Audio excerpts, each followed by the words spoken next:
Bonsoir à toutes, bonsoir à tous. Donc, merci beaucoup d'être venus ce soir pour cette première conférence organisée dans le cadre du cycle des conférences de la Smart Base RH.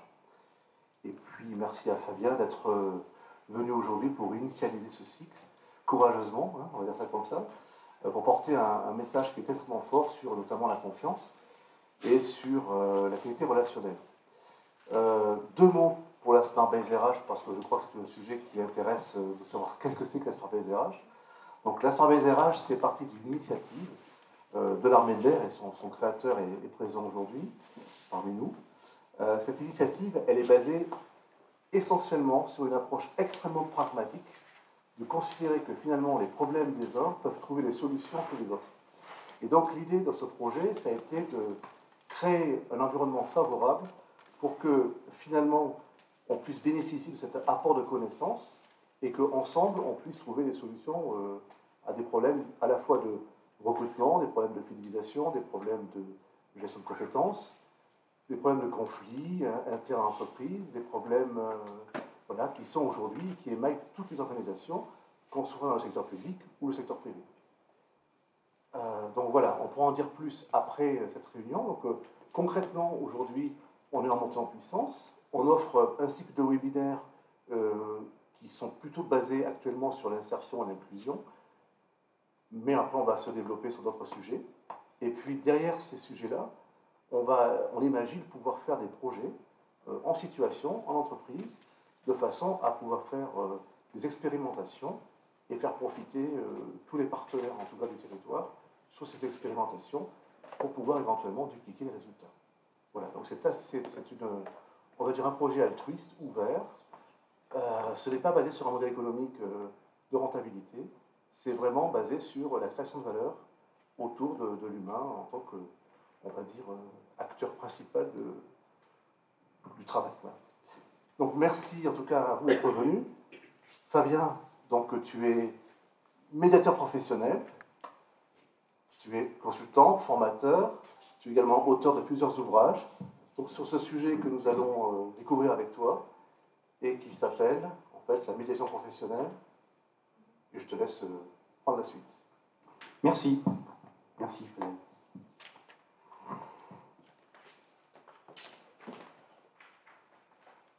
Alors je prends mon anti-sèche. On ne sait jamais. C'est vrai, c'est un petit peu stressant de parler comme ça en public. Surtout que ce que je vais vous dire, ça va peut-être... c'est corrosif. Certains l'ont déjà expérimenté, je vois des sourires qui pointent. C'est quelque chose qui peut-être va vous étonner, ce que vous allez entendre aujourd'hui. Peut-être même que ça va vous bousculer. Françoise, tu veux me dire quelque chose? Oui, de mettre ton micro bien comme ça, de le tourner comme ça. Pourquoi? Parce que ça va pas. Voilà, tu m'entends bien là, Françoise? Merci. Donc c'est quelque chose voilà, qui, certainement, vous n'aurez jamais entendu à ce jour. Alors, sauf les quelques personnes qui ont déjà expérimenté ça. Il y a aussi d'autres personnes que j'ai eues en formation dans le passé, donc qui connaissent un petit peu ce dont il s'agit. Mais certainement, pour la plupart d'entre vous, ça va être nouveau. Alors, pour commencer, je vais vous raconter une histoire. C'est une histoire que peut-être qui va évoquer quelque chose pour vous. Vous allez peut-être vous y reconnaître. Alors, toute ressemblance avec qui que ce soit serait fortuite, évidemment. Mais peut-être que vous allez vous y reconnaître quand même. Ou reconnaître des gens que vous avez connus. Bon, c'est l'histoire d'un manager qui est en poste depuis quelques années dans son entreprise. Un manager qui est très compétent, qui a appris à distribuer des tâches, à donner des ordres, qui a appris à manager des gens, à faire des plannings, des listes de tâches. Il a appris à motiver aussi les autres. Il a appris à dire ce qui ne va pas.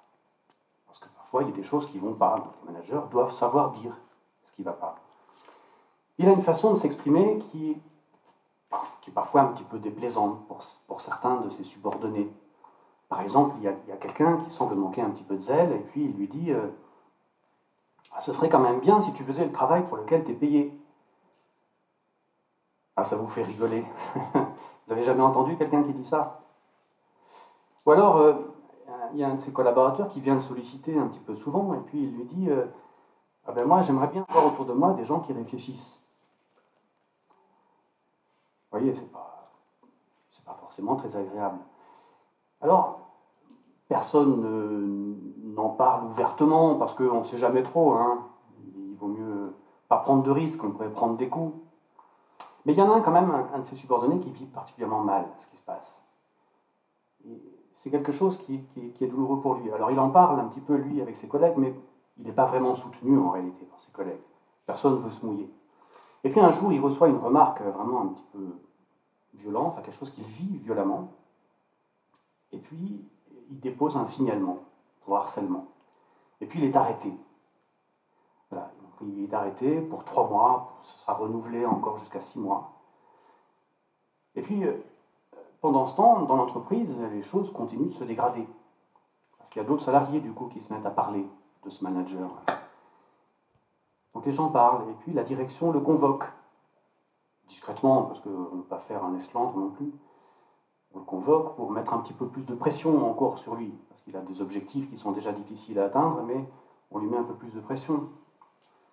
Et puis, certains parlent de harcèlement moral, certains parlent aussi de diligenter une enquête, RPS. Et puis, à la fin, c'est le manager lui-même qui se dit harcelé par tout le monde, en fait, par le haut et par le bas. La direction lui met de la pression, et puis ses subordonnés lui mettent de la pression aussi. Il tombe des nues, il ne comprend pas ce qui se passe. C'est pas ça qu'il voulait, lui. Lui, il voulait motiver les gens, sortir les gens de leur zone de confort. Bon, et puis à la fin, la direction prend une décision de le placardiser, parce qu'il n'est pas très loin de la retraite. Il lui donne un poste sans responsabilité managériale, consultant interne. Il vit ça comme un placard, évidemment.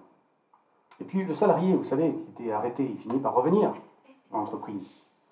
Il revient dans l'entreprise, mais ça ne se passe pas très bien non plus pour lui. C'est un nouveau manager qui a été nommé. Mais il a du mal avec ses collègues. Il vit dans son bureau, il est enfermé dans son bureau, il ne parle pas beaucoup avec les collègues. Il leur en veut un peu, puis lui, il en veut un peu, puis chacun a un peu peur aussi. Et puis beaucoup de choses ont changé dans l'entreprise pendant qu'il n'était pas là. Les gens ont fait le travail que lui ne faisait plus. Donc ça s'est réorganisé, les choses ont évolué, il a du mal à trouver ses marques, il a du mal à trouver sa place. Mais il y a une chose qui n'a pas tellement changé en fait, c'est le climat relationnel. Et du coup, il vit tellement mal les choses que le médecin du travail parle à nouveau de l'arrêter. Il ne veut pas s'arrêter évidemment, parce qu'il n'est pas là pour être en arrêt maladie tout le temps. Et puis une négociation se met en place avec la direction, et ça se termine par une rupture conventionnelle. Voilà, donc il s'en va de l'entreprise. Alors, ce que je vous raconte là, c'est pas tout à fait mon quotidien, mais c'est des situations qu'on rencontre à des variantes près, qu'on rencontre assez souvent dans les entreprises. Alors, peut-être vous avez vous aussi rencontré des situations similaires à ça. Qu'est-ce qui s'est passé, en fait, dans cette entreprise, selon vous? Il y a des problèmes d'organisation, de fonctionnement peut-être. Des problèmes relationnels aussi. Est-ce qu'il y a un lien entre les deux? Je ne sais pas. Moi j'aurais tendance, enfin si je sais, j'aurais tendance à dire que non, il n'y a pas de lien entre les deux. Ce n'est pas parce qu'il y a des problèmes d'organisation, de fonctionnement, qu'il y a des problèmes relationnels. On va voir pourquoi. En réalité, les entreprises, ce sont des systèmes. Ce sont des machines, si on veut. Ce sont des systèmes qui fonctionnent avec des humains, mais qui n'ont pas besoin que les humains soient bien. Vous voyez, les systèmes ont besoin des humains, mais elles n'ont pas besoin que les humains soient heureux. Elles n'ont pas besoin de ça, les entreprises. Elles peuvent très bien fonctionner, même si les gens ne sont pas satisfaits. Alors on pourrait se dire, c'est quand même mieux. Ouais, c'est quand même mieux si les gens sont contents, ils sont plus efficaces, ils sont plus productifs. Peut-être, mais c'est même pas sûr.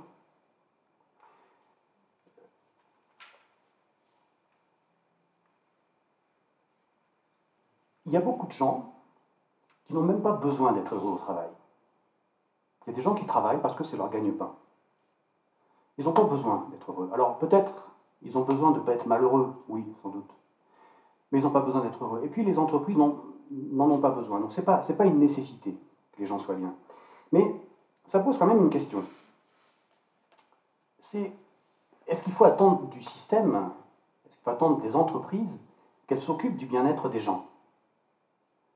Oui, cette question, elle est intéressante. Ou est-ce que ce n'est pas plutôt l'inverse? Est-ce que c'est les entreprises qui doivent créer les conditions pour que les gens soient bien?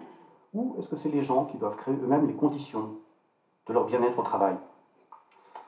Bon, c'est la réponse à cette question que je vous propose d'aborder maintenant.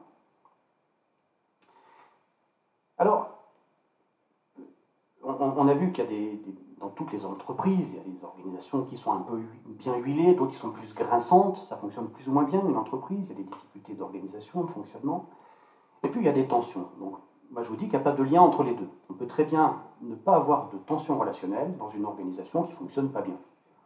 Et puis l'inverse, une organisation qui fonctionne très bien, et puis il y a des conflits partout. Donc il n'y a pas vraiment de lien entre les deux. Alors, la question que je pourrais vous poser à vous, c'est comment vous traitez les problématiques relationnelles dans vos organisations? Je suis sûr que vous avez mis en place des choses. Hein, vous les traitez, vous les gérez, les problématiques relationnelles. Alors vous faites au mieux peut-être, vous allez me dire. Vous avez peut-être mis en place des systèmes RPS, de gestion des risques psychosociaux. Hein, on fait ça parfois. On fait aussi parfois des chartes managériales. Alors, vous avez peut-être tous mis en place des chartes managériales. Alors, j'en ai vu beaucoup des chartes managériales, et je vous dis, il y en a, c'est des livres de recettes pour nourrir des paniers de crabes. C'est comment entretenir l'adversité en 10 recettes. Moi, je vous dis, après ma conférence, là, vous ne les lirez pas de la même façon, vos chartes managériales. C'est de la gestion de l'adversité. Alors, vous voyez, j'utilise ce mot « gestion » de l'adversité. Je suis sûr que certaines personnes se disent « mais on ne fait pas de la gestion de l'adversité quand on est médiateur professionnel ». Mais peut-être que pour beaucoup d'entre vous, ça n'évoque rien de particulier. La gestion des conflits. Vous gérez des conflits dans vos entreprises? Non, vous n'avez pas de conflits. Alors pour ceux qui ont des conflits, vous faites quoi? Vous les gérez, vos conflits. Alors, je vous invite à une petite réflexion sur ce terme-là de gérer. Vous voyez, gérer l'adversité, qu'est-ce que ça veut dire? Gérer une entreprise, qu'est-ce que ça signifie? Gérer une affaire, gérer un business. Ça veut dire l'entretenir au mieux, hein, le faire perdurer dans les meilleures conditions possibles. Alors, appliqué aux relations entre les personnes, qu'est-ce que ça peut bien vouloir dire de gérer des conflits, de gérer des tensions entre les gens? C'est de les entretenir au mieux.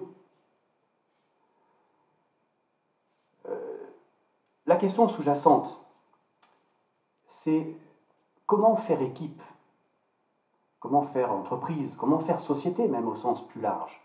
Qu'est-ce qui est fondateur des relations entre les gens? Est-ce que c'est l'adversité ou est-ce que c'est la recherche d'entente? Vous voyez, l'adversité, c'est partir du principe que les humains sont potentiellement des adversaires, les uns pour les autres. L'idée de l'entente, c'est partir du principe que les humains sont spontanément contributeurs les uns vis-à-vis des autres. Vous voyez, c'est deux représentations fondamentalement différentes de relations entre les gens. Alors c'est quoi votre représentation à vous? Comment vous voyez les relations entre les gens? Vous savez, Thomas Hobbes, le penseur du contrat social du XVIe siècle, qui a initié cette idée, ce lieu commun, que l'homme est un loup pour l'homme. Alors c'est pas lui qui a dit ça, mais il a quand même construit un système qui repose sur cette idée-là. C'est que les humains, potentiellement, sont des adversaires les uns vis-à-vis des autres, et qu'il faut un pouvoir fort qui va les empêcher de s'entretuer. Alors, est-ce que ça correspond à une réalité? Je suis sceptique. À une autre époque aussi, on se disait qu'il faut frapper les enfants pour en extirper le péché originel, parce qu'ils naissent foncièrement mauvais. Alors, heureusement, cette idée-là appartient à un passé révolu, j'espère. Mais vous voyez que c'est une représentation qu'on peut avoir des humains. Moi, je me dis, je me projette là dans le passé, dans un passé un peu lointain, historique, Je me dis, certains hommes préhistoriques qui devaient chasser un mammouth, moi je me dis qu'ils devaient se mettre à plusieurs pour le faire. Parce que, en fait, c'est leur intérêt. C'est quand même plus facile d'abattre un mammouth à plusieurs que tout seul. Les humains sont contributeurs spontanément les uns vis-à-vis des autres. Disons, ils vivent en société. Vous voyez, quelqu'un tombe dans la rue, ben vous allez l'aider. C'est logique. En réalité, c'est cette idée que de nombreux mécanismes régulateurs des relations, et c'est vrai dans les entreprises, reposent sur cette conception-là de gestion de l'adversité. Il faut empêcher les gens de se faire du mal. Et alors, donc ça pourrait nous emmener sur un débat un peu philosophique. Je propose de rester dans le domaine de l'entreprise et d'identifier qu'il y a trois, en réalité, il y a trois mécanismes régulateurs des relations sur ce mode-là de gestion de l'adversité. Ce sont trois types de repères, en réalité. Il y a les repères de la morale, il y a les repères du droit, il y a les repères de la norme. Alors, la morale, c'est l'idée du bien et du mal. C'est de dire, ouais, c'est pas bien de faire ci, de faire ça, c'est pas bien, c'est pas conforme aux valeurs de l'entreprise. C'est par exemple ce manager qui dit à son salarié, il faudrait quand même que tu mérites ton salaire, quoi. Ouais, c'est pas sympa. C'est un truc sympa à dire.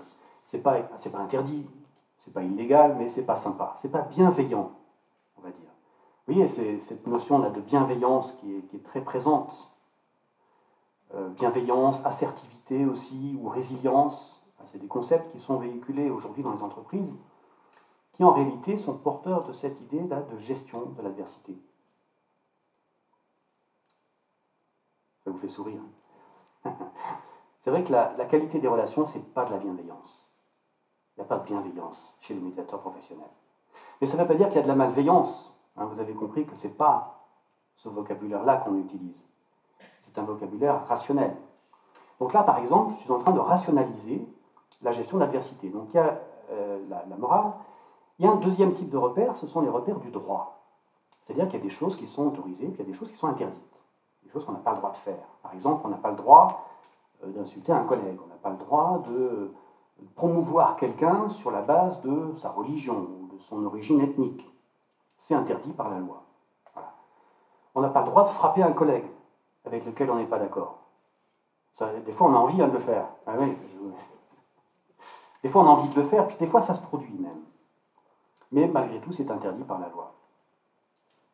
Et donc, ce type de repères juridiques se superpose aux repères moraux. Ce n'est pas un remplacement de l'un par l'autre. Il y a des repères de la morale, il y a des repères du droit qui se superposent à la morale. Et puis, il y a un troisième type de repères, ce sont les repères de la norme. Normaliser les comportements entre les gens. Vous savez, à une certaine époque, on disait, par exemple, d'une personne qui s'emportait pour peu de choses, on disait, c'est un colérique bilieux. Vous avez sans doute entendu ça. Ça partait d'une idée que la façon de se comporter des gens, leur humeur, dépendait d'un équilibre entre le chaud, le froid, le sec et l'humide à l'intérieur du corps. C'est une théorie qui a été développée dans l'Antiquité jusqu'au Moyen-Âge. Bon, aujourd'hui, la médecine s'est un peu modernisée quand même, mais on a des repères très précis de la concentration dans le sang de tout un tas de composants, d'hormones. Et puis, appliqué au champ des relations, c'est l'idée qu'il y a des comportements qui sont normaux et des comportements qui sont anormaux. Et ce sont tous les repères de la psychosociologie qui reposent sur cette idée-là de normalité, de normation des comportements. Et on voit que ces repères de la norme se superposent à ceux du droit et à ceux de la morale. Par exemple, en psychosociologie, on a identifié la notion de pervers narcissique. Vous avez entendu ça déjà. Le pervers narcissique, c'est quelque chose de codifié dans la loi. Et puis moralement, c'est indéfendable, là encore, de faire preuve de perversion narcissique vis-à-vis de ses collègues. Mais le point de départ, c'est quand même un écart par rapport à une norme. Voilà, donc ce sont trois trois types de repères, trois natures de repères, la morale, le droit et la norme, qui transcendent les cultures et les époques. On les trouve partout. Alors, ce n'est pas les mêmes, évidemment. Les repères du droit ne sont pas les mêmes ici et ailleurs. Je ne donnerai pas d'exemple, mais vous allez en trouver plein. Ce qui est moralement acceptable aujourd'hui, ce n'est pas forcément ce qui était moralement acceptable il y a 50 ou 100 ans, ici. Mais ces trois repères sont tout le temps présents dans les relations entre les gens, à tous les niveaux de la société, et en particulier dans les entreprises. Et ce sont ces types de repères qu'on trouve bien souvent dans les chartes managériales. Donc ce sont des repères en réalité de gestion de l'adversité. Ils ont une caractéristique, c'est de mettre les personnes en dépendance par rapport à un système d'autorité. Vous voyez que avec ce type de repère, dans l'entreprise, mon bien-être dépend du respect de ces différents types de repères. Si je vais bien ou si je ne vais pas bien, c'est parce que quelqu'un dans l'entreprise se comporte d'une façon qui n'est pas conforme à l'un ou l'autre de ces référentiels. Donc ça me met d'une certaine manière en dépendance. Vous voyez, je ne suis pas dépendant, je suis dépendant en réalité des autres.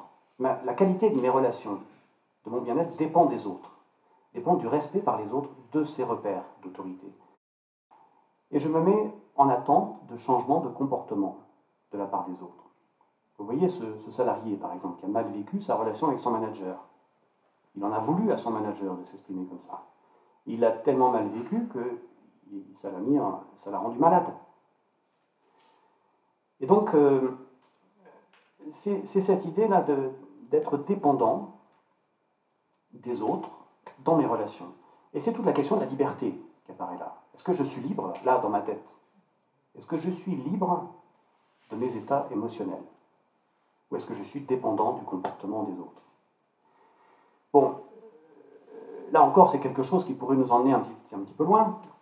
On ne va pas aborder cette thématique de la liberté ce soir. Ça fera l'objet d'une autre conférence à laquelle Frédéric va nous organiser.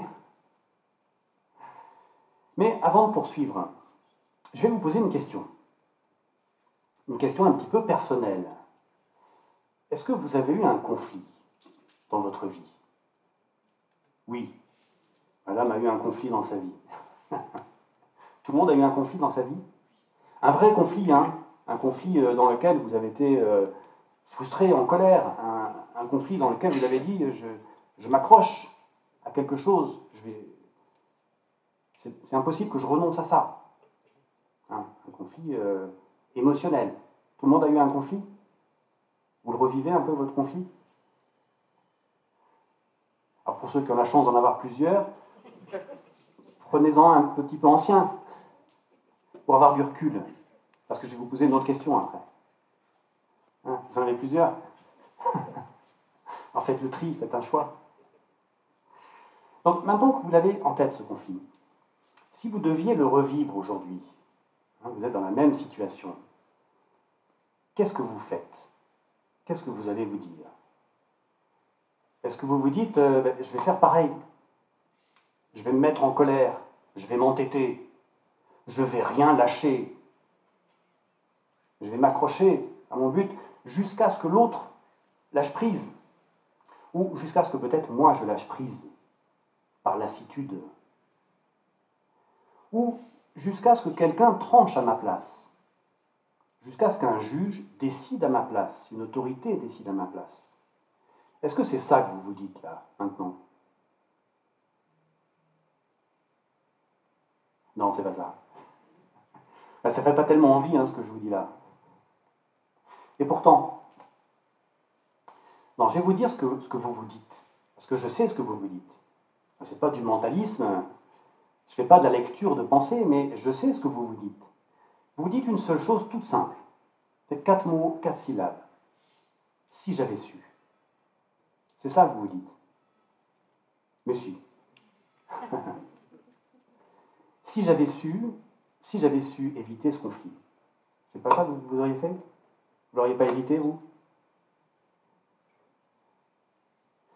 Si j'avais su sortir de ce conflit, si j'avais su ne pas y entrer, si j'avais su le coût de ce conflit, alors pas seulement le coût financier, parce qu'un conflit c'est très coûteux sur bien des aspects, c'est coûteux en qualité de vie, c'est coûteux en temps, c'est coûteux en énergie, c'est coûteux en entrave dans mes projets, c'est coûteux aussi en nuit d'insomnie.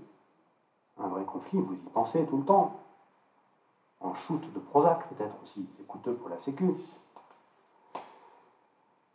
Donc il n'y a rien d'utile dans le conflit. Donc là, vous êtes en train de vous dire, si j'avais su que la relation tournerait comme ça au conflit, je ne serais peut-être même pas entré du tout dans la relation en fait. Je ne serais pas rentré dans le conflit si possible, j'en serais sorti si j'avais réussi à en sortir, mais peut-être que j'aurais évité la relation. En tout cas, il y a cette idée-là que je n'ai pas su.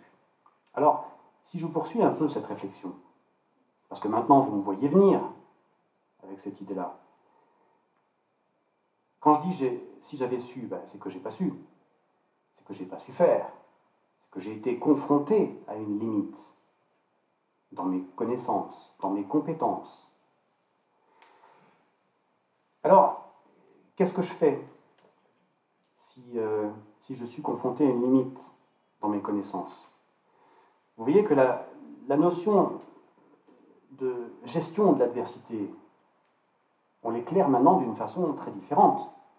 C'est qu'est-ce que je fais pour sortir de l'adversité? Est-ce que je fais de la gestion en ayant recours à des systèmes d'autorité ou est-ce que j'apprends? Voilà, c'est ça une partie de la réponse à la question. C'est pour sortir des conflits, pour accéder à cette indépendance, à cette liberté intérieure, à cette liberté de mes états émotionnels, il faut que j'apprenne. Donc la qualité des relations entre les personnes, ce n'est pas une question de référentiel, ce n'est pas une question de bienveillance, c'est une question d'apprentissage, de savoir-faire. Donc c'est ce qu'on appelle l'ingénierie relationnelle. C'est un ensemble de compétences qui vont permettre d'identifier les situations qui sont porteuses d'écueils relationnels, porteuses de situations. Ça peut être dans la façon de se parler, la façon de s'écrire des mails, la façon d'animer des réunions individuelles ou collectives, la façon de se concerter aussi, la façon de prendre des décisions et de les transmettre dans la chaîne managériale, de conduire des projets, d'impliquer les gens. Donc l'ingénierie relationnelle, c'est la compréhension de tous ces mécanismes, l'aptitude à mobiliser des savoir-faire qui vont me permettre de conserver l'usage de ma raison. Voilà, le point important, c'est cette idée que dans un conflit, il y a beaucoup d'émotionnalité. Ce qui fait que je m'entête par rapport à une situation donnée, ce sont mes émotions qui font que je m'entête, que j'attache une valeur à quelque chose qu'en réalité, si je réfléchissais tranquillement, je me dirais, ça n'a peut-être pas autant de valeur que ça. Donc c'est l'émotionnalité qui est aux commandes dans un conflit. Donc l'ingénierie relationnelle, c'est cet apprentissage de techniques, de méthodes de réflexion, de raisonnement, qui vont permettre à la raison de rester aux commandes. Voilà, c'est garder l'usage de sa raison. Alors, je ne dis pas évidemment qu'il faut éliminer les émotions. Les émotions, c'est le moteur de l'existence. S'il n'y a pas d'émotion, c'est qu'on est mort. Les émotions, c'est ce qui met en mouvement. D'ailleurs, l'étymologie du mot est la même que mouvement, c'est motio en latin. Donc il ne s'agit pas d'éliminer les émotions, ni même de les restreindre. Mais il s'agit au contraire de leur donner le plus d'espace possible, parce que c'est ça qui fait le plaisir de l'existence. Mais pas aux dépens de la raison, pas aux dépens de la rationalité. C'est cet équilibre entre les émotions et la raison qui est à rechercher. Alors, concrètement, concrètement, comment on fait? Vous aimeriez bien savoir, peut-être. Puisqu'on ne peut plus écrire des chartes managériales. Qu'est-ce qu'on fait? Alors, je vais vous donner quelques clés. Je vais vous en donner deux, précisément. La première, c'est la clé de la confiance. Comment créer de la confiance dans ces relations? Et la deuxième, c'est la clé de la motivation. Alors, pour ce qui concerne la confiance, il y a quelque chose qu'on appelle la reconnaissance de la légitimité. C'est l'idée que tout le monde se sent légitime dans sa manière de se représenter l'existence, la réalité. Parce que tout le monde utilise son cerveau pour se construire des représentations de la réalité, quelle qu'elle soit. Et comme c'est avec son cerveau qu'on juge de la pertinence de nos représentations, vous savez, Coluche et bien d'autres ont dit l'intelligence, tout le monde en est satisfait. Descartes l'a dit aussi, tout le monde en est satisfait parce que c'est avec ça qu'on la juge. Donc, je vais développer des points de vue et je vais me sentir légitime dans mes points de vue. De façon mécanique, on pourrait dire, de façon logique. Et de la même façon, tous les humains, dès la naissance, sont en recherche de satisfaction, de se faire plaisir, et développent des intentions pour se faire plaisir, pour se satisfaire, et donc se sentent légitimes dans leurs intentions, quelles qu'elles soient. Et puis, il y a une troisième chose, c'est que les personnes mettent en œuvre des actions, concrètement, dans leur projet, pour faire avancer leur projet. Et elles se sentent légitimes dans leurs actions, là encore, quelles qu'elles soient.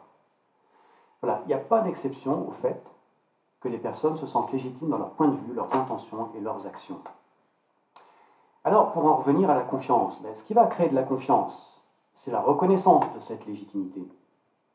Je vais vous reconnaître votre légitimité dans vos points de vue, quels qu'ils soient, dans vos intentions vis-à-vis de vous-même et dans vos actions. Ce qui ne veut pas dire que je vais être d'accord.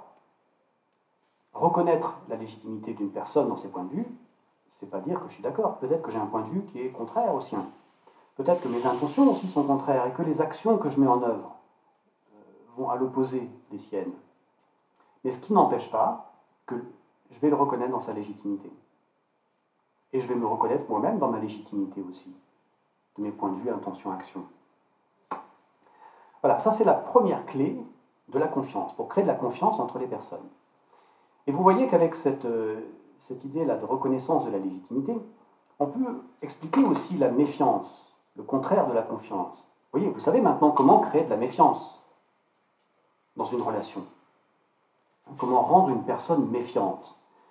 C'est très simple. Vous allez remettre en cause son point de vue. Vous allez remettre en cause ses intentions. Et vous allez remettre en cause ses actions. Vous allez remettre en cause sa légitimité. Par exemple, ce manager qui dit à son salarié moi j'aimerais bien avoir des gens qui réfléchissent autour de moi. Vous voyez que c'est une remise en cause de l'intelligence de cette personne, de sa capacité à réfléchir, ou de son envie de réfléchir, de ses bonnes intentions. Et peut-être que le manager va se mettre à contrôler cette personne-là aussi. Il ne prend pas vraiment d'initiative, ou il va se mettre à lui imposer des tâches, et donc il va la contraindre dans ses actions. Il va remettre sa légitimité d'action. Donc il va créer de façon mécanique de la méfiance dans sa relation avec ce subordonné. Voilà, donc cette première clé, la reconnaissance de la légitimité et puis son contraire, c'est donc la clé de la relation de confiance. Il y a une deuxième clé, c'est celle de la motivation. Comment motiver les gens? Alors, là encore, on va pouvoir décliner la motivation de façon méthodique. Vous voyez, j'ai décliné la confiance de façon méthodique sur 3 axes. Je vais décliner la confiance, la motivation sur 3 axes aussi, de façon méthodique. Qu'est-ce qui fait qu'un salarié va se sentir motivé dans son travail? C'est que je vais reconnaître sa contribution. Alors, la première clé, c'est la reconnaissance de la légitimité. La deuxième, c'est la reconnaissance de la contribution. Je vais reconnaître à ce salarié qu'il est contributif vis-à-vis de moi, vis-à-vis de l'entreprise. Et là, la contribution, c'est par exemple, une déclinaison de la contribution, c'est l'utilité. Si je reconnais à quelqu'un son utilité vis-à-vis de moi, son utilité dans mes projets, vous voyez que c'est plutôt de nature à le motiver, parce qu'il se sent utile. A l'inverse, si je lui montre à quel point il est inutile pour mes projets, ça ne va pas tellement le motiver. Un manager qui dit à son salarié, il faudrait quand même que tu sois payé, que tu fasses le travail pour lequel tu es payé, vous voyez que c'est son utilité qui est remise en cause. Et vous voyez le potentiel de démotivation de ce propos, bien intentionné par ailleurs, parce qu'il cherche à sortir le salarié de son subordonné de sa zone de confort. Mais vous voyez à quel point c'est démotivant. Donc il y a l'utilité. Il y a un deuxième aspect de la contribution, c'est en quoi cette personne m'aide dans mes représentations, dans mes choix, dans mes décisions, en quoi elle m'éclaire. C'est aussi quelque chose que je peux reconnaître à une personne. En quoi sa pensée, ses représentations éclairent les miennes et m'aident dans mes choix. Il y a un troisième aspect de la reconnaissance de la contribution, c'est simplement le plaisir de l'échange. Si je dis à une personne, quand on discute, c'est agréable, j'apprécie de discuter avec vous parce que c'est plaisant. Vous voyez que c'est motivant. Donc, tout comme je décline la reconnaissance de la légitimité sur trois axes, je décline la reconnaissance de la contribution sur ces trois axes. Et de la même façon, je pourrais faire l'inverse de la motivation, créer de la démotivation. Ça pourrait être montrer à une personne, ou dire à une personne qu'elle n'est pas très utile. Ben, voilà, ce que vous faites là, ça ne m'est pas utile. Si un manager dit ça à son subordonné, ça ne va pas être sympa. Il pourrait aller plus loin, en dire non seulement c'est pas utile, mais en plus ça m'entrave, c'est contre-productif. Vous voyez jusqu'où ça peut aller. Donc, cette deuxième clé-là permet de motiver les gens et ça permet d'expliquer aussi comment les gens sont démotivés par cette reconnaissance de la contribution. Alors, vous allez me dire, c'est peut-être... c'est bien, mais concrètement, comment on fait? Comment on fait pour que les personnes apprennent? Vous voyez, c'est un apprentissage, ce que je vous dis là. Apprendre à reconnaître la légitimité des autres. Il faut savoir l'identifier déjà. Comment je reconnais la légitimité du point de vue d'une personne? Sa légitimité d'intention, d'action. Comment j'exprime la reconnaissance de sa contribution ou contributivité? C'est quoi les solutions?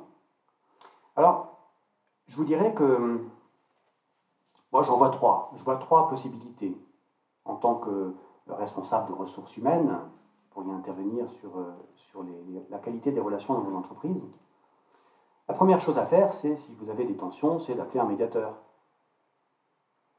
Vous allez voir sur le site Allo Médiateur de la Chambre professionnelle de la médiation et de la négociation, et vous allez trouver des médiateurs professionnels qui vont pouvoir vous apporter ces compétences. Parce que vous voyez, ce sont des compétences. Ces compétences qui ne sont pas forcément disponibles en interne. Alors, évidemment, c'est bien de faire intervenir un expert en ingénierie relationnelle quand il y a le feu, mais souvent, quand il y a le feu, ce n'est pas le meilleur moment. Parce que c'est toujours possible de résoudre un conflit, mais il y a des situations où l'éventail des solutions possibles est un peu restreint. Il y a par exemple il y a deux situations courantes dans lesquelles ça devient compliqué de sortir des conflits, c'est quand le conflit a duré pendant longtemps. Si les personnes sont en tension depuis plusieurs mois ou plusieurs années, il y a beaucoup d'obstacles qui se sont accumulés avec le temps, c'est difficile. C'est difficile de détricoter le conflit. Peut-être que les personnes n'ont plus envie, ou plus le temps, ou plus l'énergie de le faire. Alors c'est vrai qu'il y a des situations où on tire la chasse, là, on évacue le passé, et puis on repart sur une relation de bonne qualité. Mais ce n'est pas toujours simple pour s'accorder. Vous savez, accorder les violons. Quelquefois, ce n'est pas des violons qu'il faut accorder, c'est des pianos. Vous savez, c'est un violon, il y a 4 cordes, un piano, c'est 250 cordes. Donc si c'est un piano à réaccorder, ça prend du temps, c'est pas facile. Alors, il y a une deuxième solution, deuxième étage, si on veut, c'est de développer cette fonction en interne. c'est de mettre en place un médiateur dans l'entreprise. Donc quelqu'un qui est formé, qui a cette compétence, qui a cette posture aussi. Donc là, c'est un dispositif qu'il faut accompagner. On ne pourrait pas mettre en place un médiateur en interne sans un minimum d'accompagnement, ne serait-ce que pour donner confiance dans le dispositif. Donc la confiance dans le médiateur, ça passe déjà par sa posture. Il faut qu'il soit indépendant de la direction. Il faut qu'il puisse intervenir en toute confidentialité. Il est certain qu'il n'y aura pas un dossier sur les personnes qu'il va rencontrer dans un tiroir dans les ressources humaines. Donc voilà, c'est un dispositif qui doit être accompagné, alors qui peut passer par la mise en place d'un médiateur interne salarié ou non salarié. On peut très bien créer une fonction de médiateur interne, donc c'est un référent que tout le monde connaît, qui est à disposition de tout le monde, mais qui n'est pas salarié de l'entreprise. Ça peut être plus simple en termes de posture, en termes de crédibilité. Les deux sont tout à fait compatibles. On accompagne des entreprises dans lesquelles il y a un médiateur interne qui est salarié, et puis il y a un médiateur externe, référent, qui est susceptible d'intervenir aussi. Dans les situations, le médiateur interne ne peut pas intervenir parce qu'il connaît les personnes ou parce qu'il se sent en difficulté pour une raison ou pour une autre. Mais quoi qu'il en soit, il y a beaucoup de situations dans les entreprises où, indépendamment des conflits, où l'utilité d'un médiateur en interne aurait tout son sens. Par exemple, la situation que j'évoquais au début, le salarié qui est en arrêt maladie. Vous voyez, ce salarié, il est arrivé dans l'entreprise. C'est une histoire réelle. Il est arrivé dans l'entreprise et puis il n'a pas été accueilli dans l'entreprise. Il n'a pas su tout de suite ce qu'il avait à faire. Donc là, il y a des situations de changement dans les entreprises qui doivent être accompagnées sur un plan relationnel. Quelqu'un qui revient d'un long arrêt maladie, il faut qu'il soit accompagné. Et puis l'équipe qui va le recevoir, il faut qu'elle soit accompagnée aussi. Parce que ça crée de l'angoisse quand même. Une personne qui est arrêtée pendant 6 mois, surtout si c'est pour des problèmes relationnels. Le jour où elle revient, il faut l'accompagner. Il y a aussi des changements de poste qui doivent être accompagnés. Un manager qui prend une fonction dans un service dans lequel il y a eu beaucoup de soucis, par exemple, dans lequel le précédent manager est parti pour des raisons de difficultés relationnelles, là encore, il faut accompagner ces changements-là. Donc c'est tout le rôle du médiateur interne, de faire ces accompagnements. Et puis le médiateur externe peut intervenir, lui, vraiment pour la résolution de conflits. Bon voilà, donc ça c'est le deuxième niveau de mise en œuvre de quelque chose d'efficace. Et puis, il y a un troisième niveau, c'est de permettre aux personnes de développer de l'autonomie dans leurs relations. Vous avez vu que tout ce que je vous ai dit jusqu'à maintenant, c'est quelque chose de très rationnel. Pas de bienveillance dans ce que je vous dis là, ça s'apprend, ça se transmet. Et donc, toutes les personnes de l'entreprise peuvent développer ces compétences, peuvent acquérir de l'autonomie dans leurs relations, de l'indépendance par rapport au système d'autorité. Et se dire, ben voilà, moi je vais être en bonne relation avec mes subordonnés, non pas parce qu'ils sont sympas, parce que je suis sympa, mais parce que je sais faire. Et je ne serai pas en conflit avec vous parce que je sais faire. Ça ne dépend pas de vous, ça ne dépend que de moi, de mes compétences. Voilà, donc là, le troisième étage de la solution, c'est de former les gens, tout simplement. De les former à l'ingénierie relationnelle. Donc, il y a des programmes de formation qui existent. Là encore, si vous avez un médiateur dans vos tablettes, ça vous permettra d'avoir accès à ces types d'apprentissage. Voilà, donc en conclusion, je dirais qu'il n'y a pas d'entreprise toxique ou pathogène, de service pathogène, comme on entend ça parfois. Ça n'existe pas, ça. Ce qui existe, ce sont des personnes qui sont confrontées à des limites dans leurs compétences, dans leur savoir, dans leur savoir-faire relationnel. Et si on prend mon exemple de tout à l'heure, vous voyez que les compétences, je dirais qu'elles ont manqué à tous les étages de l'entreprise. La direction d'abord, qui n'a pas vu ce qui se passait. Ou peut-être qu'il a vu, mais qui n'a pas su quoi faire. Il y a ce manager aussi, qui avait une démarche un peu de motiver les gens, alors d'une façon un petit peu maladroite, un petit peu contre-productive. Et puis contre-productif pour lui-même aussi, parce qu'à la fin, c'est lui qui a été placardisé. Mais si vous repensez à votre conflit, peut-être que vous allez identifier des choses que vous avez fait et que vous avez dit, finalement, ce n'était pas la meilleure chose à faire. Ça n'a pas été productif. Ça a eu l'effet inverse de ce que je recherchais, même pour moi. Voilà, donc il y a le manager qui a rencontré une limite dans ses compétences, le salarié aussi, qui n'a peut-être pas su se positionner par rapport à ce manager, par rapport à ses collègues. Les collègues aussi, au demeurant. Moi, je dirais, dans cette situation, la personne n'a voulu ce qui s'est passé. Personne n'en a voulu, mais personne n'a su l'empêcher. Et donc, ces compétences relationnelles, tout le monde en a l'utilité. Moi, je dirais, ça pourrait commencer par les managers, les préventeurs, les personnels des services de santé au travail. Ou plutôt, ça pourrait commencer par la direction. Non pas que les directeurs en aient plus besoin que les autres, quoique. Mais non, c'est plutôt que pour promouvoir quelque chose, il faut savoir de quoi il s'agit. Il faut savoir de quoi il s'agit, puis le mettre en œuvre soi-même. Parce que sinon, ce n'est pas crédible. Ça ne marche pas. Donc voilà, la réflexion aussi, c'est une question de choix. Qu'est-ce que vous voulez mettre en œuvre pour entretenir de bonnes relations? Est-ce que vous allez gérer de l'adversité ou est-ce que vous allez promouvoir l'entente, le plaisir au travail? Le plaisir, en tout cas, pas forcément le bonheur au travail, mais l'absence de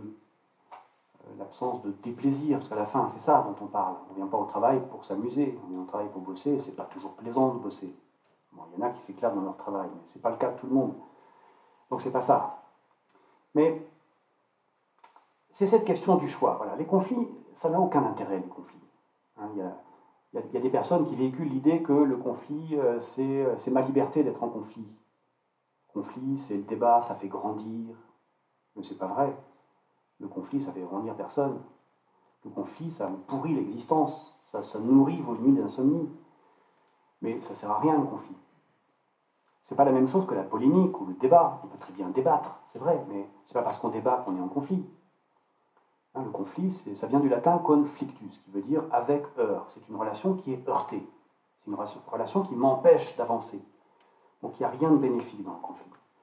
Donc le choix auquel ça nous amène dans les entreprises, c'est qu'est-ce qu'on va mettre en œuvre pour entretenir de bonnes relations. Vous avez compris que les repères d'autorité, ça ne marche pas, ou pas très bien, ou pas très longtemps. Mais il y a quelque chose d'autre qui marche, puisque les repères d'autorité me mettent en dépendance des autres, c'est d'acquérir de l'autonomie. C'est de développer, d'utiliser quelque chose qui ne dépend que de moi. Et ce qui dépend de moi, ce sont mes compétences.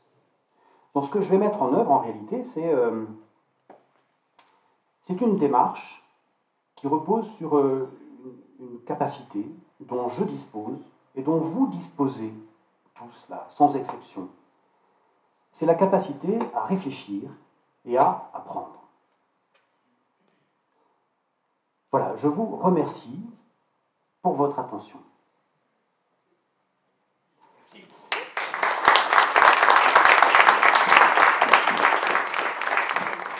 Alors, peut-être que vous avez des questions. Vous voyez, on a gardé un petit temps d'échange. Si vous avez des questions, des points à clarifier ou des choses qui vous ont...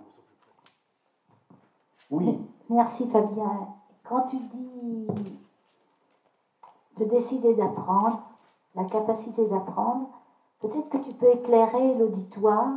Il faut apprendre pendant combien d'années, à quel niveau, pour arriver à la liberté dont tu parles. Et est-ce qu'il y a des limites cognitives? Est-ce qu'il y a des gens qui ne pourront pas apprendre? Alors je dirais qu'idéalement ça commence à l'âge de 2 ans, 3 ans, puis statistiquement ça s'arrête à 85 ans. Non, il n'y a pas de limite évidemment. Et vous voyez que c'est un changement qui bouscule des repères qui parfois sont profondément ancrés en soi. Vous voyez, cette simple phrase, c'est que la qualité de mes relations, ça ne dépend pas de toi, Françoise. Ça dépend que de moi parce que je sais faire. Pour arriver à dire ça, il faut quand même bousculer quelques repères. Hein.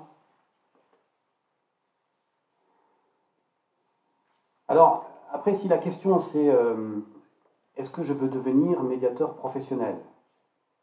Bon, non, c'est pas ça la question. Parce que là, il faut un petit peu de temps quand même.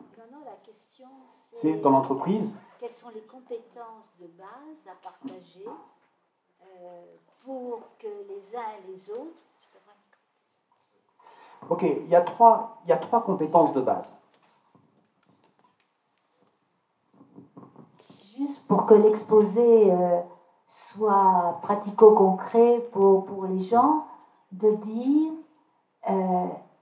quel type de compétences il faut acquérir, parce que là, tu as donné à voir sur les axes de compétences, mais entre l'intention et les axes, et y voir clair pour que les gens puissent s'engager dans des démarches, peut-être que tu peux ouvrir un peu plus le capot pour montrer ce qu'il y a comme compétences. Oui, je pourrais ouvrir plus le capot, mais on va parler pendant encore une dizaine de jours.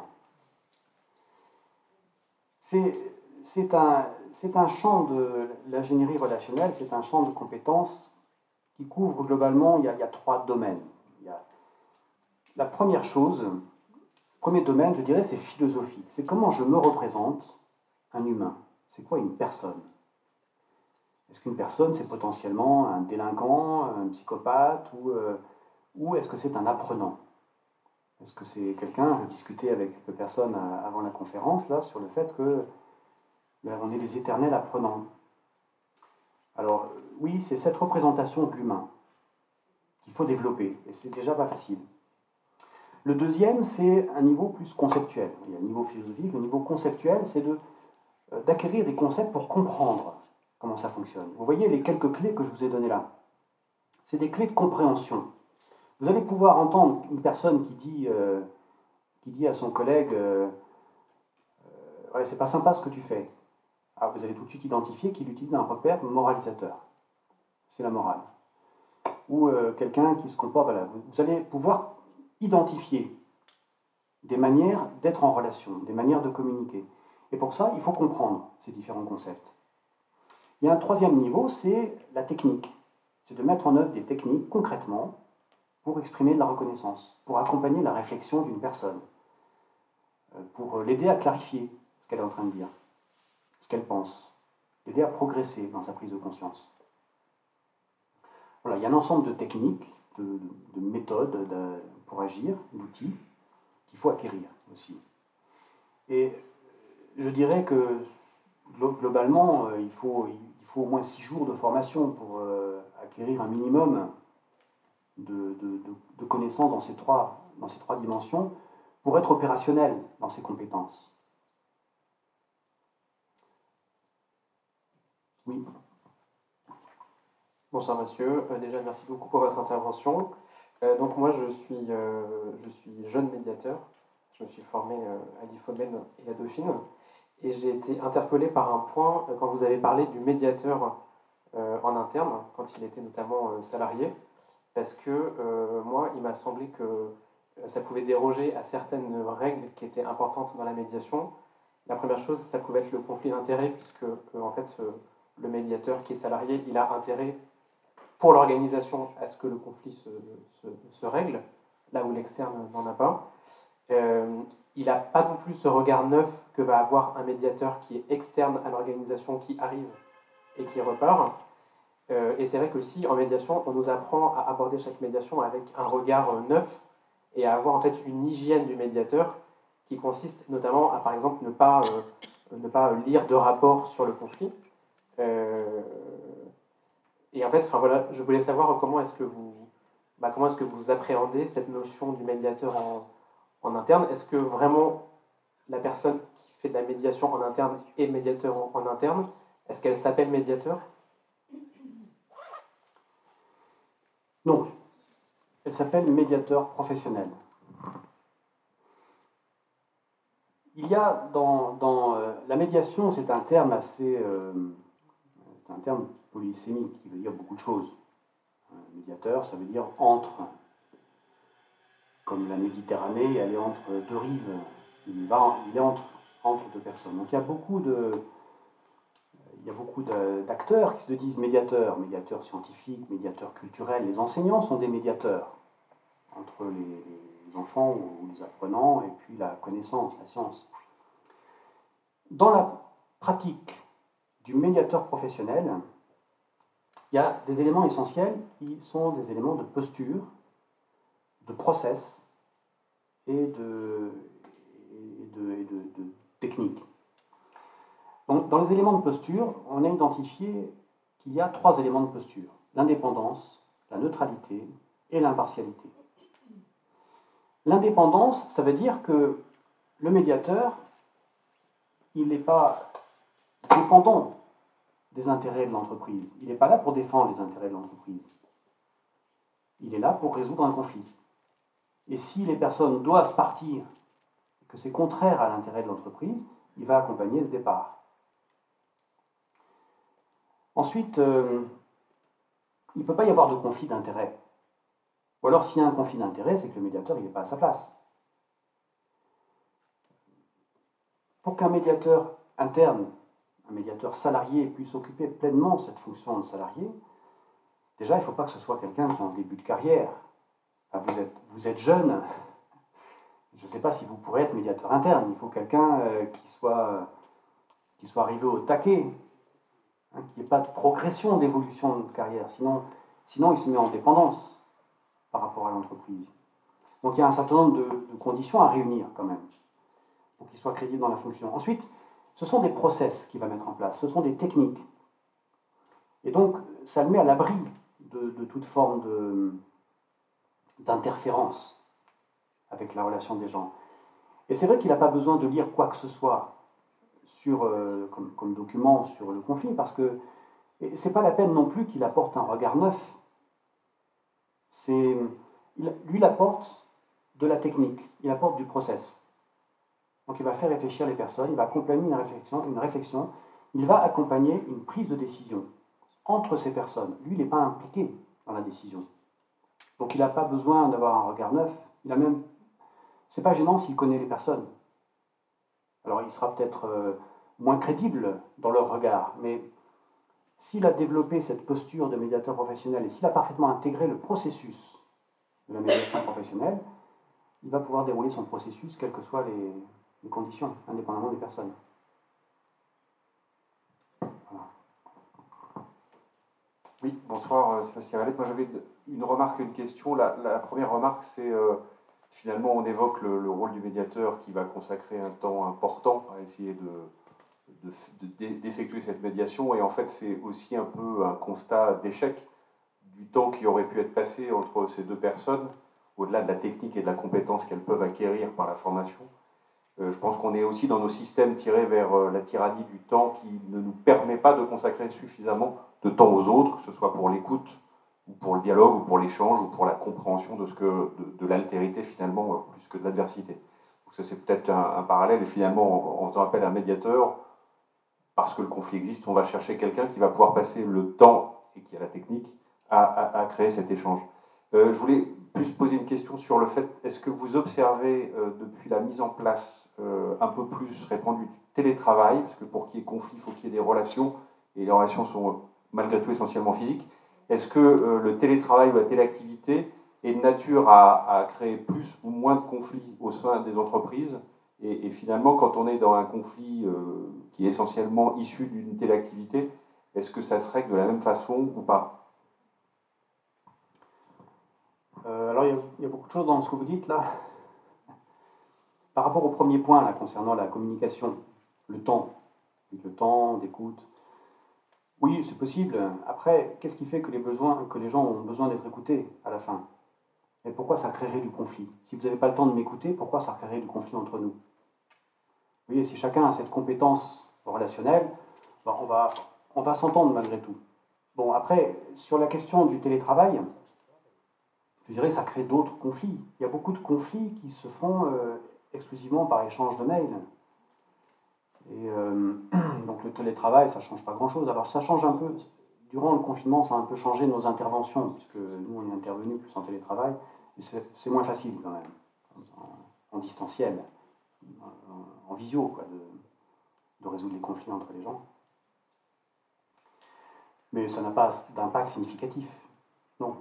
Après, c'est vrai que quand il y a des tensions entre les personnes et que des difficultés techniques se superposent à ça, alors c'est vrai que ça a tendance à exacerber un peu les difficultés relationnelles. Ce n'est pas la cause des difficultés relationnelles, mais c'est vrai que ça peut les amplifier.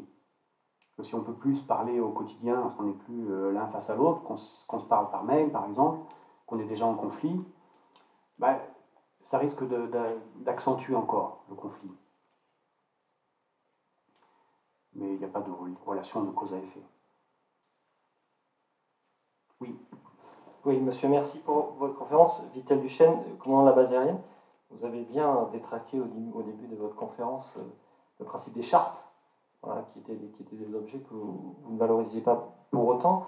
Mais pourtant, entre guillemets, elles sont porteuses de valeur. Je vois dans l'armée de l'air. Alors, vous avez parlé de confiance et de motivation. Nous, on appelait ça le respect, etc.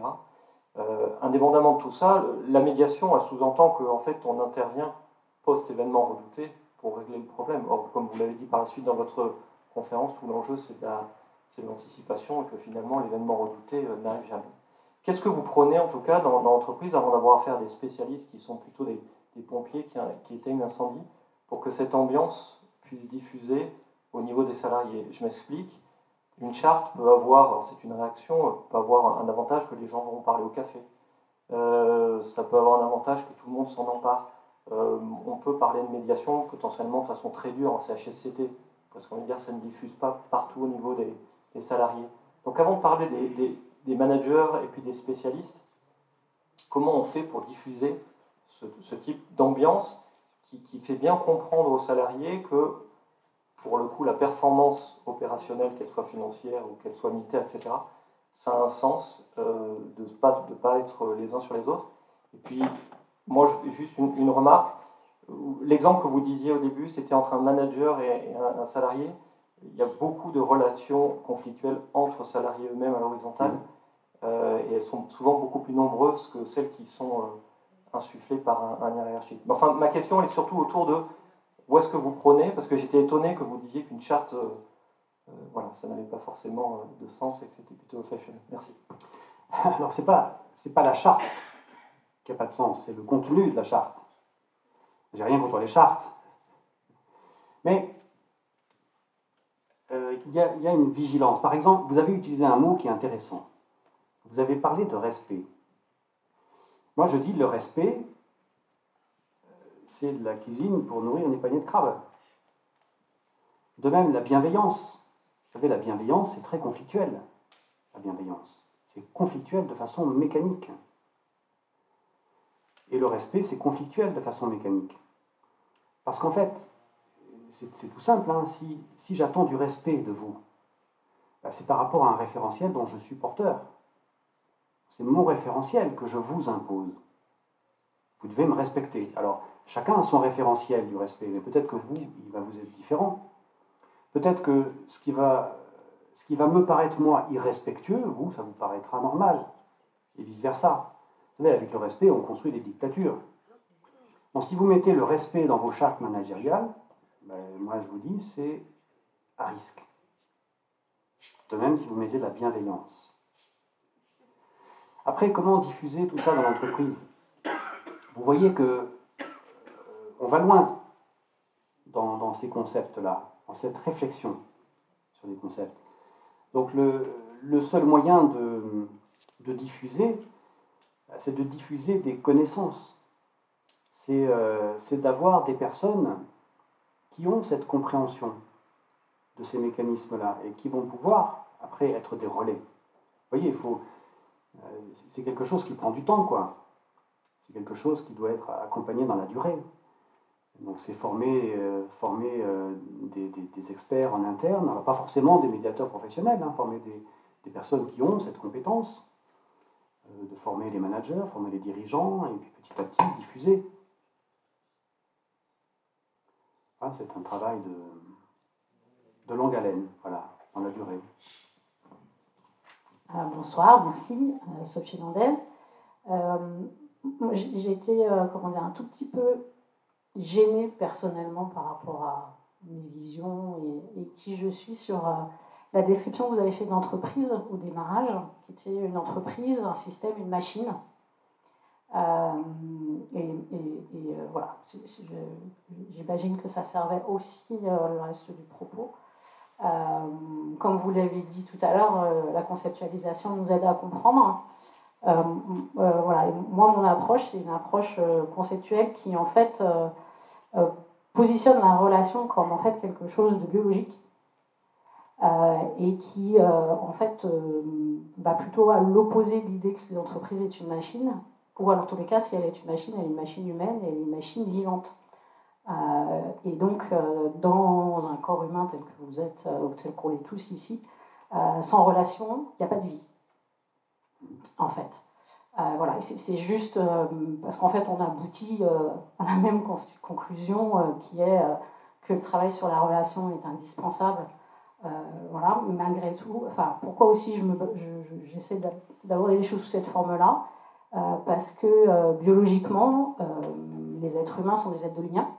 On sait que des mammifères qui n'ont pas de lien, des bébés qui sont élevés simplement pour la fourniture de leurs besoins primaires, voilà, ce sont des animaux ou des enfants qui ne grandissent pas.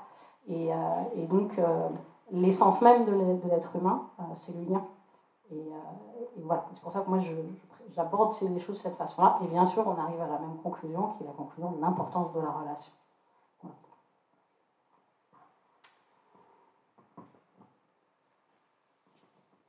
Alors, oui, le point d'aborder l'entreprise comme des systèmes, c'est pour bien comprendre que les systèmes n'ont pas besoin que les gens soient bien fonctionnés. Et les entreprises n'ont pas besoin que les gens soient bien fonctionnés. Et c'est se tromper de perspective, je dirais, de penser que c'est le rôle que les entreprises ont une responsabilité dans le bien-être des gens.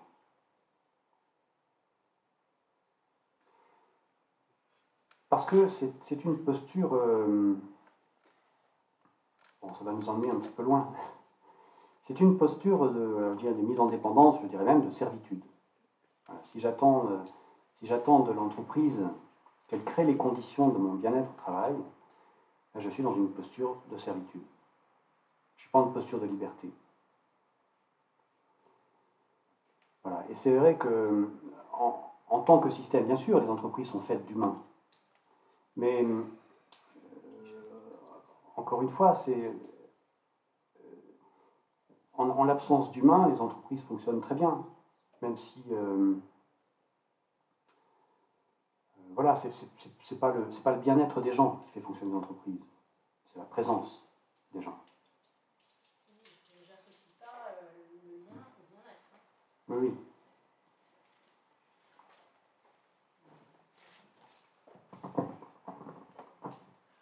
Bonsoir, donc j'ai une question, ça change. J'aimerais savoir en quoi, du coup, pourquoi il y a dans l'air du temps tellement d'axes QVT dans la vie de tous les jours et pourquoi on en fait vraiment un phénomène où je ne vois pas une entreprise où on ne parle pas de qualité de vie au travail.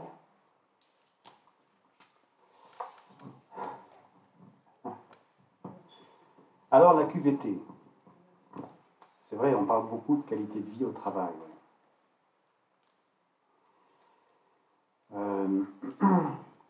Moi, je dirais que on est on a basculé un peu dans une espèce de dérive où on a juridicisé de plus en plus les relations entre les gens, les relations au travail. Et, et je trouve qu'il y a cette tendance-là qui s'est installée au fil du temps des attentes. Je discutais tout à l'heure justement des attentes des gens. Les gens sont de plus en plus instruits aujourd'hui, de plus en plus informés, de plus en plus éduqués. Je dirais pas de plus en plus intelligents. Et ça crée des attentes dans sa vie. Chacun est en attente d'avoir un revenu satisfaisant, de pouvoir faire ce que font les autres. Donc ça crée des attentes, et puis c'est tellement facile de se mettre en attente des autres, de se dire que ouais, je vais pas bien, c'est à cause des autres. Ça fait vendre.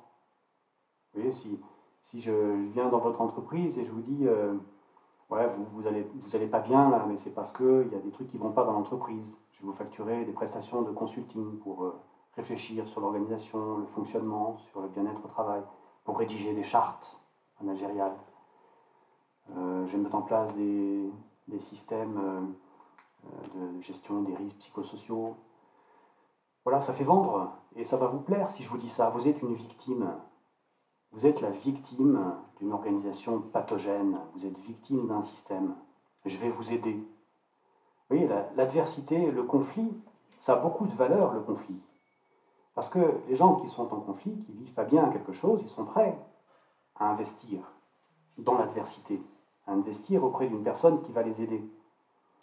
Mais vous voyez, si je vous dis, ouais, vous avez une difficulté dans votre entreprise, vous avez atteint les limites de vos compétences relationnelles. Ouais, si je vous dis ça, ça fait moins envie déjà. Et ça va être moins facile pour vous d'acheter ma prestation. Alors que celui qui vous dit, vous êtes une victime, je vais vous aider à vous battre. Vous voyez que ça donne envie. Et donc, tous ces systèmes-là de QVT, alors je ne dis pas de mal de la QVT, mais moi je me dis que les entreprises ne sont pas là pour s'occuper de la vie des gens, la qualité de vie des gens. Le vocable lui-même me paraît porteur d'un non-sens. Moi je parlerais plutôt de qualité relationnelle au travail. Oui, les entreprises sont acteurs de la qualité relationnelle au travail. Les directions d'entreprise sont acteurs de la qualité relationnelle et peuvent mettre en place des dispositifs rationnels pour créer de la qualité relationnelle dans les organisations. Mais ce n'est pas de la QVT. Oui, ce n'est pas de la bienveillance. Non, non, ça ne marche pas la bienveillance. La bienveillance, la compassion, tout ça, ça ne marche pas.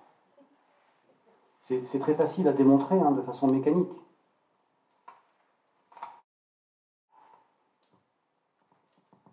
Voilà, ça répond à votre question? Oui, même si l'espace est très très limité entre la qualité relationnelle et la qualité de vie au travail. Du coup, oui. Le pont entre les deux est quand même étroit. Oui, c'est vrai, c'est vrai. Après, c'est des questions d'usage aussi. C'est qu'on utilise ce vocable, la qualité de vie au travail, et ça véhicule tout de suite l'idée de la bienveillance ou l'idée de la psychosociologie. Voilà, il y a ces deux choses, la qualité de vie au travail, puis un peu le droit aussi. Et vous voyez, avec mon exposé, vous identifiez tout de suite que quand on parle de QVT, on parle de gestion de l'adversité, avec ces trois repères, de la morale, du droit et de la norme.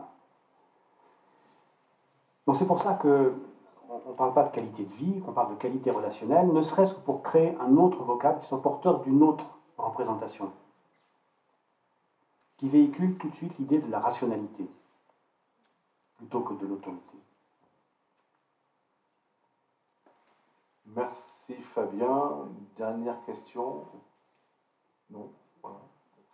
Merci beaucoup. Bon, je vois quand même que ton propos a soulevé en tout cas une réflexion qui n'est pas forcément finie pour beaucoup. Ça a mis un coin dans quelques idées reçues sur des courants de pensée qui sont, on va dire, contemporains et qui se heurtent un peu avec celui que tu viens de nous proposer, notamment effectivement la rationalité de la relation qu'on doit entretenir dans l'entreprise et qui doit se départir un peu de toute cette charge émotionnelle qui finalement régit les relations dans l'entreprise et qui condamne les managers aujourd'hui à dépasser fortement parfois leur simple périmètre de responsabilité, alors qu'ils pourraient très bien être davantage dans une vigilance sur la qualité relationnelle. Donc, merci beaucoup pour cette première conférence. C'était déjà une bonne charge de connaissances. Je vous propose à tous, si vous le souhaitez, de poursuivre des échanges et débats au bar qui se trouve au fond de la pièce, et puis on pourra effectivement continuer à discuter avec Fabien, ou ensemble pour faire connaissance, puisque la Smart Base RH, c'est pour créer des liens. Vous êtes de différents univers, donc profitez-en aussi pour vous rencontrer et savoir d'où vous venez. La prochaine conférence, moi j'avais une question que je n'ai pas posée, en fait, c'était savoir si la qualité relationnelle était un levier de fidélisation. Mais ce n'est pas grave, parce qu'on l'abordera à la prochaine conférence. Elle sera faite par des universitaires de l'IAE de Tours et du laboratoire de recherche Valorem.